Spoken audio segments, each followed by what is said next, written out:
La vérité sur Johnny Hallyday, Nathalie Baye balance tout à 77 ans. Pendant plus de 40 ans, Nathalie Baye s'est tue. Pas une plainte, pas une phrase de trop. Et puis un jour, à 77 ans, devant les caméras, elle lâche cette phrase tranchante. « Ce que Johnny m'a fait, je ne l'ai jamais pardonné. » Le public reste figé. C'est pas une déclaration de rancune, mais un séisme intime.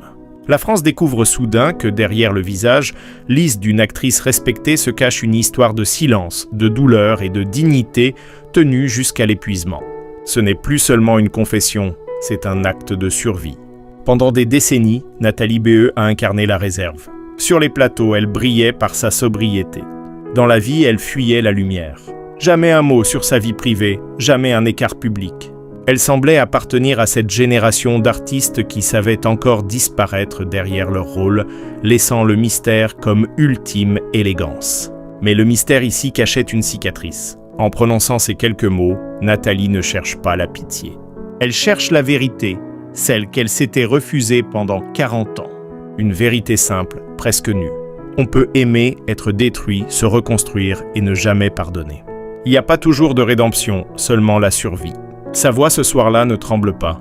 Elle ne cherche pas à choquer, encore moins à se venger. Elle parle lentement comme si chaque syllabe avait pesé des décennies et tout à coup, le silence devient une arme. Ce que Johnny lui a fait, nul ne le saura exactement.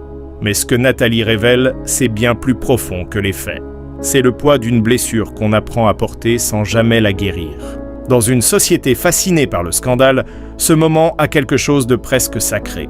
C'est le contraire du bruit. C'est une leçon de gravité. Nathalie Baye rappelle sans le dire que le pardon n'est pas une obligation morale. C'est un choix. Et parfois, ne pas pardonner, c'est la seule façon de se protéger. La France découvre ce soir-là que le silence d'une femme peut être plus puissant que toutes les confidences criées. Et ce murmure venu du fond des années devient le prélude d'un récit où l'élégance se mêle à la douleur.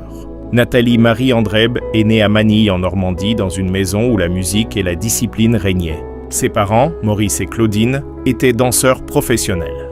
Dès l'enfance, elle grandit dans cette atmosphère d'exigence et de rigueur que seul le monde du spectacle peut imposer. Le mouvement fut son premier langage. Quand les autres enfants apprenaient à parler, elle apprenait à se taire et à écouter le rythme du corps, la précision du geste. C'est là que se forge sa première leçon de vie. La grâce demande la douleur. Fille unique, souvent livrée à elle-même pendant que ses parents répétaient. Nathalie découvre très tôt la solitude. Elle l'apprivoise comme une compagne familière. Cette solitude qu'elle ne quittera jamais vraiment deviendra sa force tranquille, son armure invisible. Derrière les projecteurs et les sourires mesurés, il y aura toujours ce besoin de retrait, cette pudeur née d'une enfance trop sérieuse. À Monaco, où elle étudie la danse classique, elle comprend vite que la perfection a un prix. La privation, peu d'amis, peu de jeux, beaucoup de travail. À chaque chute, elle se relève sans plainte. C'est ce même tempérament qui la conduira plus tard à endurer les épreuves de l'amour et de la notoriété sans éclat ni vengeance. Mais à cette époque, elle ne le sait pas encore. Elle ne sait pas que cette discipline du corps deviendra une discipline du cœur. L'adolescente timide devient une jeune femme à la volonté de faire. Elle quitte la danse pour le théâtre. Un virage qui surprend ses parents, mais qui la libère. Au Conservatoire de Paris, elle découvre le pouvoir des mots, cette manière de se cacher derrière une réplique pour dire enfin ce qu'on n'ose pas avouer.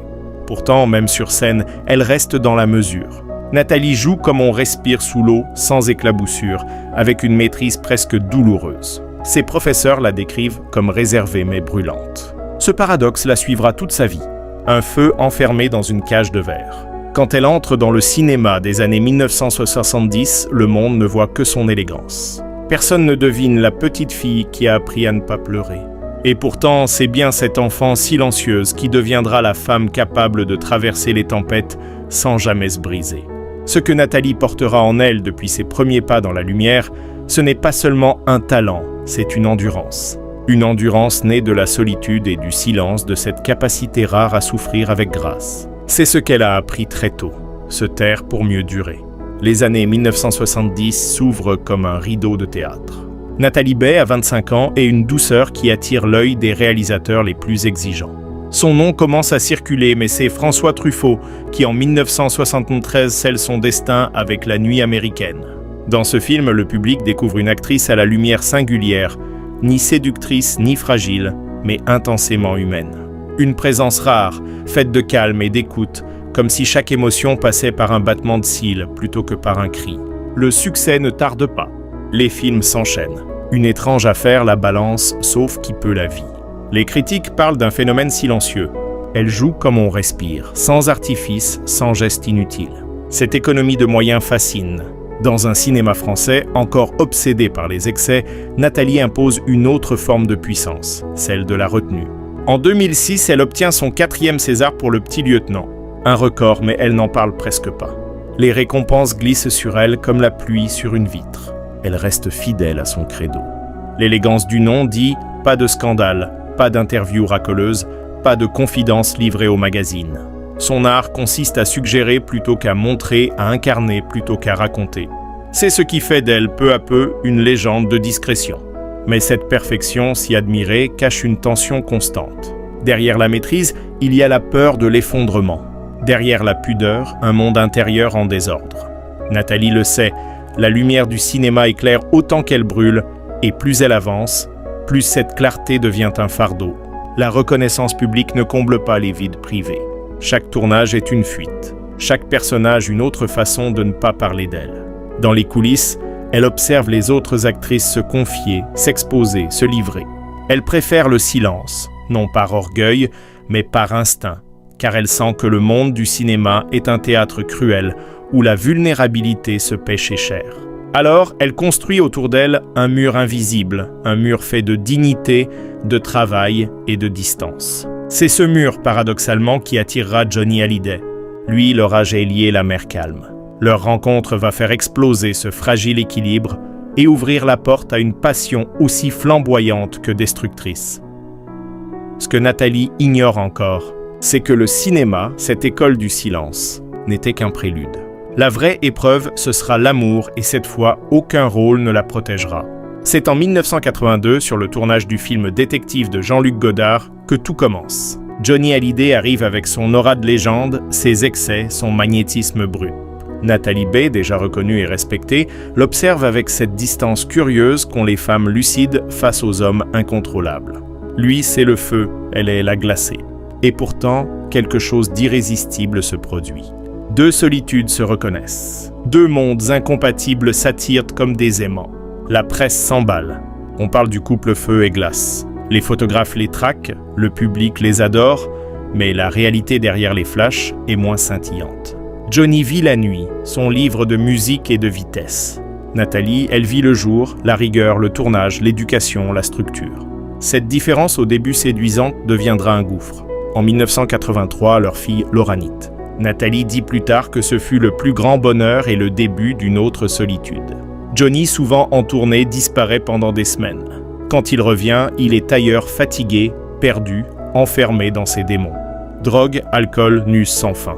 Le mystère se fissure. Nathalie endure par amour d'abord, par dignité ensuite. « J'étais seule à deux », confiera-t-elle un jour. Cette phrase résume tout. L'amour vécu comme une résistance. Les tensions s'accumulent.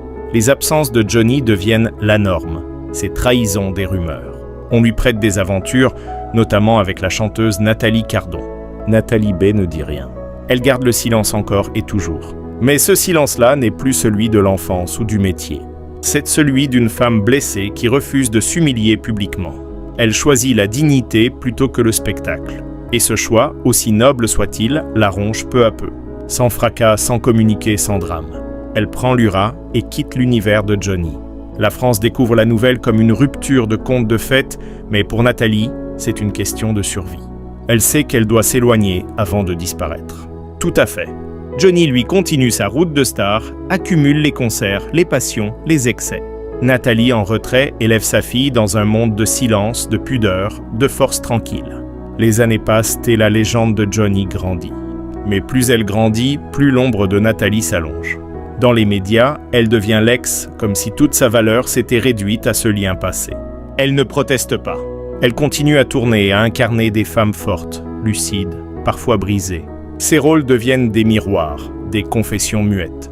Ce que Johnny lui a appris, elle le transforme en art. Pourtant, au fond d'elle, la blessure reste intacte. Elle ne guérit pas. Elle apprend à vivre avec, comme on vit avec une cicatrice qu'on ne montre plus. Et c'est cette cicatrice qui, des années plus tard, refera surface dans une phrase, une seule dite sans colère. Ce qu'il m'a fait, je ne l'ai jamais pardonné. Cette phrase ne vise pas un homme, mais un fantôme. Le fantôme d'un amour dévorant d'une époque où être femme signifiait souvent se taire. 40 ans plus tard, la France redécouvre Nathalie Bill non plus comme actrice, mais comme témoin de sa propre vie. Nous sommes en 2024, sur le plateau d'une émission de France 1. Elle s'assoit face caméra, le regard calme, presque détaché et d'une voix basse, elle lâche la phrase qui glacera le pays. Ce que Johnny m'a fait, je ne l'ai jamais pardonné. Aucun détail, aucun reproche, juste une ligne de vérité nue, brutale. Le silence après cette phrase vaut 1000 explications. Les spectateurs comprennent qu'ils ne sont pas face à une rancune, mais face à une délivrance. Pendant 4 décennies, Nathalie a porté seule le poids d'une trahison dont elle n'a jamais voulu parler. Elle a vu son nom associé à celui d'un homme disparu, d'un mythe sanctifié. Elle a vu sa fille Laura grandir dans la confusion, aimer un père qu'elle connaissait à peine, défendre une image qui ne lui appartenait pas. Et quand Johnny meurt en 2017, la légende se transforme en tempête. Le testament exclut ses 2 enfants biologiques, David et Laura, au profit de Laetitia, la dernière épouse. Le choc est national. Et soudain, Nathalie sort de son ombre. Le 6 Farah d'Évrier, elle signe dans le Figaro une lettre ouverte, mesurée mais implacable. Elle accuse Laetitia d'avoir isolé Génite de sa fille. Elle ne parle pas de haine mais de rupture, d'effacement, de distance forcée. C'est la première fois qu'elle brise sa réserve. Mais déjà sa plume garde le ton d'une mère plus que d'une ex-compagne. « Je ne cherche pas à venger », écrit-elle, mais à réparer. Ce mot « réparer » deviendra la clé de toute sa fin de vie. 2 ans plus tard, en 2020, le procès sur l'héritage se conclut. Laura obtient une part symbolique des droits artistiques de son père. Ce n'est pas une victoire financière, mais une reconnaissance, une réhabilitation d'identité. Pour Nathalie, c'est un soulagement discret. Elle n'a jamais voulu la guerre, seulement la vérité. Et dans un rare entretien, elle confiera « On apprend à vivre avec ce qui ne s'explique pas ». Mais sa confession publique, celle de 2024, dépasse les frontières du privé. Elle devient un manifeste silencieux pour toutes ces femmes effacées derrière un homme célèbre. Son « Je ne lui ai jamais pardonné » ne parle pas seulement de Johnny, mais de tout un système de ces amours qui consument les femmes tout en les condamnant au silence. De ces époques où l'on demandait aux compagnes d'artistes de s'effacer pour ne pas troubler la légende masculine. Dans le documentaire Johnny, par ceux qui l'ont aimé, diffusé en 2022, Nathalie relit une lettre qu'elle avait écrite à Johnny en 1985. Une lettre jamais envoyée. Elle la lit sans trembler. La voix posée, je t'aimais à m'en rendre folle. Tu m'as laissé seule avec le vide et les projecteurs. Les mots tombent comme des cendres. On sent l'amour, la douleur, la lucidité. C'est un adieu écrit avec des décennies de retard. Ce moment de télévision devient historique. Non parce qu'il révèle un secret, mais parce qu'il montre une femme qui reprend enfin la maîtrise de son récit. Pendant des années, tout le monde avait parlé à sa place. Les journalistes, les biographes, les proches de Johnny. Ce soir-là, Nathalie parle pour elle et seulement pour elle. Elle n'est que ni compassion ni scandale. Elle affirme simplement son droit à ne pas effacer sa souffrance. Et ce refus du pardon, loin d'être une faiblesse, devient sa forme la plus haute de dignité. C'est un cri sans vengeance, une parole d'apaisement. Non pas je te hais, mais je me délivre. Le public comprend alors que ce moment n'est pas une confession, c'est une renaissance. Une femme qui, après 40 ans d'élégance forcée, ose enfin être vraie. Aujourd'hui, Nathalie Bay vit loin des plateaux de tournage dans une maison discrète au cœur de la Sarthe. Pas de tapis rouge, pas de projecteur, seulement le bruissement des arbres et la lumière douce des matins paisibles. Elle ne fuit pas son passé, elle l'habite. Chaque pièce, chaque photo, chaque silence est un fragment de sa mémoire apaisée. Elle a cessé de jouer des rôles. Elle se contente d'être. Quand on lui parle de Johnny, elle ne détourne plus le regard. Elle répond simplement « Ce que j'ai vécu fait partie de moi, mais il ne me définit plus. » Cette phrase dit tout. Elle ne pardonne pas, mais elle ne se venge pas non plus. Elle vit avec, comme on vit avec une cicatrice qui ne fait plus mal, qui rappelle qu'on a survécu. La douleur s'est transformée en matière vivante, en sagesse silencieuse. Devenue grand-mère, Nathalie retrouve une forme de paix. En voyant Laura tenir son fils, elle comprend que la vie a continué. Malgré tout, être grand-mère, confiera-t-elle, c'est réparer ce qu'on n'a pas su protéger. Cette phrase d'une douceur infinie résume l'itinéraire d'une femme qui a traversé la passion, la trahison, la solitude sans jamais perdre sa dignité. Le pardon n'est jamais venu, mais la paix oui. Et c'est peut-être cela le véritable miracle. Car ne pas pardonner ne veut pas dire haïr. Cela veut dire je refuse d'oublier ce qui m'a construite. Dans une société où l'on exige des femmes qu'elles excusent, qu'elles sourient, qu'elles tournent la page, Nathalie choisit le droit au silence, le droit au souvenir. Elle incarne une autre forme de courage, celui de la retenue. Elle ne crie pas, ne juge pas, ne cherche pas à réécrire l'histoire. Elle la regarde avec cette élégance distante qui a toujours été sa marque. Quand la télévision diffuse ses interviews, le public ne voit plus seulement une actrice, il voit un symbole.